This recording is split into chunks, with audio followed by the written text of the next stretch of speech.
My graduation ceremony is being held next week. My dad had given me some money in advance to pay for the party. I live mostly with my mom, but they were supposed to be hosting the event together.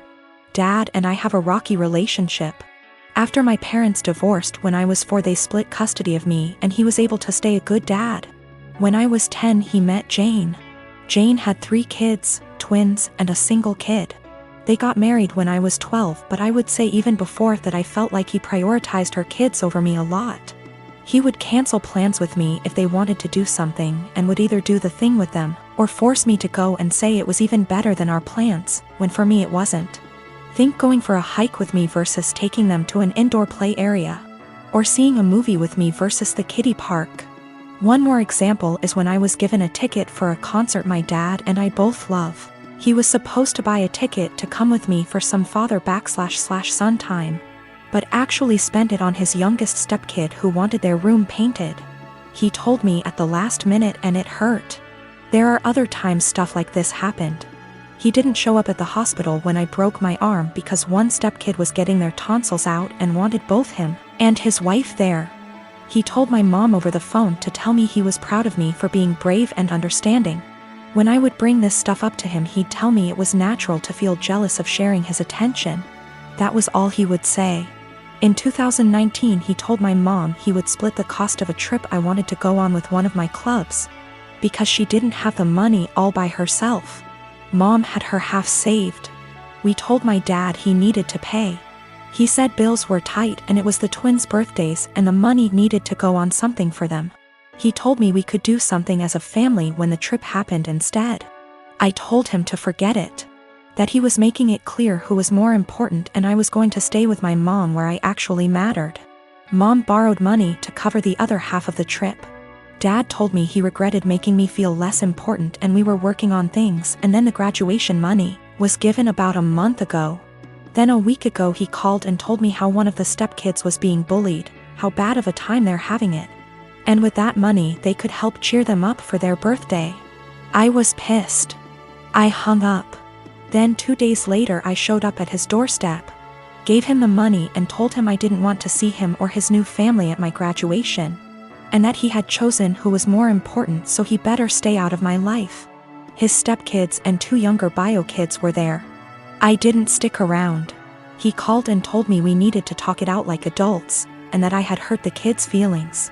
His wife freaked out on me, so I blocked her.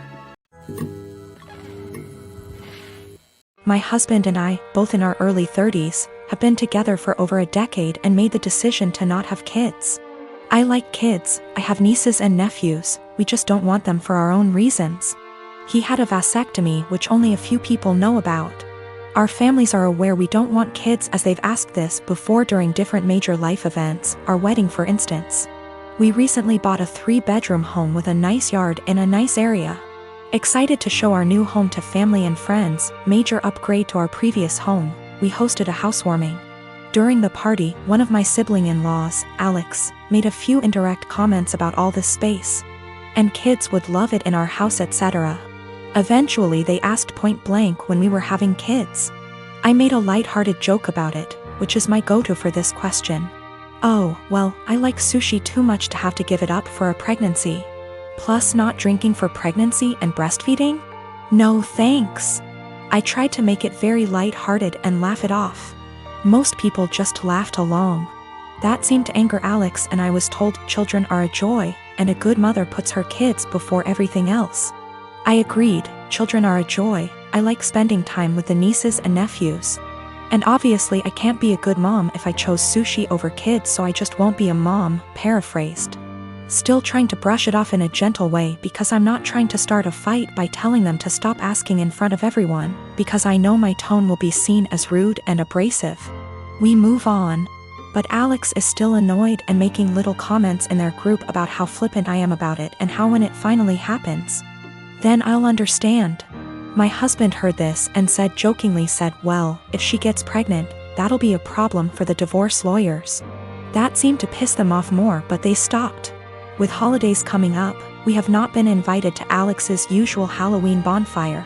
When husband spoke to his parents, They told him Alex was annoyed we were so careless and callous about our child-free status and to say what we did, and they realized we had taken permanent steps to ensure we never had kids. That we know they had to do if to have kids, etc. And we are AHs to just not care. I feel bad because they did do if and lots of fertility treatments to have their kids. And even then they still had a few miscarriages. I can't imagine wanting kids and struggling to have them and then deal with miscarriages. But at the same time, I'm so tired of justifying living my life how I want. I feel terrible my joke was taken the way it was and that I hurt my IELTS. I truly never meant for that to happen. After the bonfire this weekend, we will be reaching out to have a heart-to-heart, if they'll accept it. Either way, I'll be apologizing for hurting their feelings, let them know I love their kids and them. But I will also be firmly putting down any further attempts to discuss our child-free status, if the conversation is about changing our minds. I have not told them our reasons for being child-free, so I think perhaps if they are willing to listen, I'll explain them and hopefully the conversation can be constructive. It all began after the first month we started dating, and I don't know why I didn't end things right then and there. While I was taming a shower, he looked through all of the photos on my laptop and yelled at me cause I still had photos of me and my ex. I didn't even remember, cause I don't look at those photos and I guess I was too lazy to delete them. Also, I don't use that laptop so often since it's slow. So, yeah. I wasn't being sentimental. I've always been a nosy person and I admit I stalked his wall, his exes, even his parents, but it was all public info. I've been alone with his laptop / phone etc, but I've never ever even thought about reading his private conversations. I wouldn't do that to anyone. He doesn't care, though. He memorized my iPad password and he read everything, including some really private posts on Reddit. He yelled at me and broke up with me. He occasionally lurks in my Facebook account, because I'm dumb and I'm always like, no, he wouldn't do that again, but he always does. Today I was logged on our shared laptop and I saw in my FB app that there was some activity going on 40 minutes ago, while I was taking a shower. I looked the Chrome history, but he had deleted everything. I lost it and I started crying, and he had the audacity to blame me for his trust issues and said that there is something I'm hiding, since I'm reacting this way. I tried to explain I have nothing to hide, but it's just horrible to feel uncomfortable at home. I can't even sleep properly anymore because I'm nervous if he'll decide to randomly read my messages.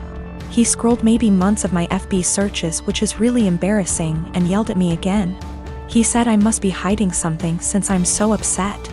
I don't hide anything, and I never gave him a reason not to trust me. Once he dumped me and I grabbed a beer with an old friend and he found out. Blamed me for cheating on him and even complained to my mother. I go to therapy every week, not only because of him, I have other issues. There was this group session and I met a boy who has similar problems to mine, and I felt that finally I'd have someone outside therapy to talk to. He's not my type and I didn't like him in a romantic way. I just felt we could be friends, but my boyfriend found out we've talked once, because he was snooping again OFC. And again yelled at me. He said I was a cheater and that's why he had trust issues. I've always been faithful and I didn't deserve this. I changed all my passwords, but I'm tired of feeling uncomfortable in my own home. He went out and told me I deserve this, and he's right to invade my privacy and I have no right to be mad. I don't know what to do anymore. I finally picked up some courage and ended this pathetic excuse of a relationship. 2 days ago he came with his mother, OMG, to collect his stuff and also took the laptop he gave me as present.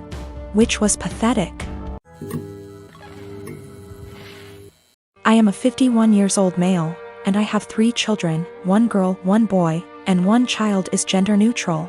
My son Eric is the oldest, Eva is the middle child, and Charlie is my youngest.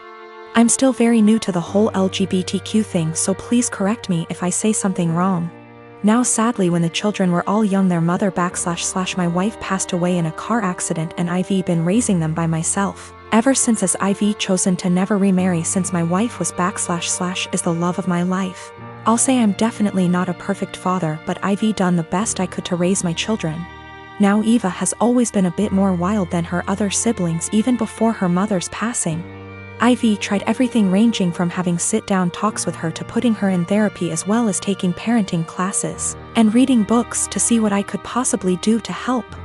Therapy did seem to help a little bit but decided to stop soon after she turned 18. Now let me tell you the story as to why I'm here now. My daughter Eva still lives with me and Charlie as she goes to school, and has definitely been home more due to the pandemic, but has started to go out more now that they are letting up on some of the regulations. Now I was out getting dinner with an old high school buddy of mine when I get a panicked call from my son who had been at my house hanging out with his siblings. To summarize what he told me, he got into an argument with Eva and Charlie sided with him. Eva became very volatile and even called Charlie a slur, which is a big hell no for me. So I headed home and tried to calm everything down. I told Eva I didn't care about what they had been arguing about, and that she wasn't allowed to disrespect Charlie or Eric like that. Me and Eva ended up now being the ones to start arguing, but I soon shut it down when I realized it wasn't gonna help. I forced her to apologize and took away her car privileges until she could learn to respect her siblings, and I thought it was the end of that. Well, the next morning after work I ended up coming home and finding scraps of papers all over. At first I didn't get it, but then soon found out that she cut up about half a dozen letters her mother had written me when I was much younger. I was livid. I know it was her because I have a couple cameras in my house. I just walked into her room and told her to get out. She was smug and rolled her eyes, but then I yelled, "Get the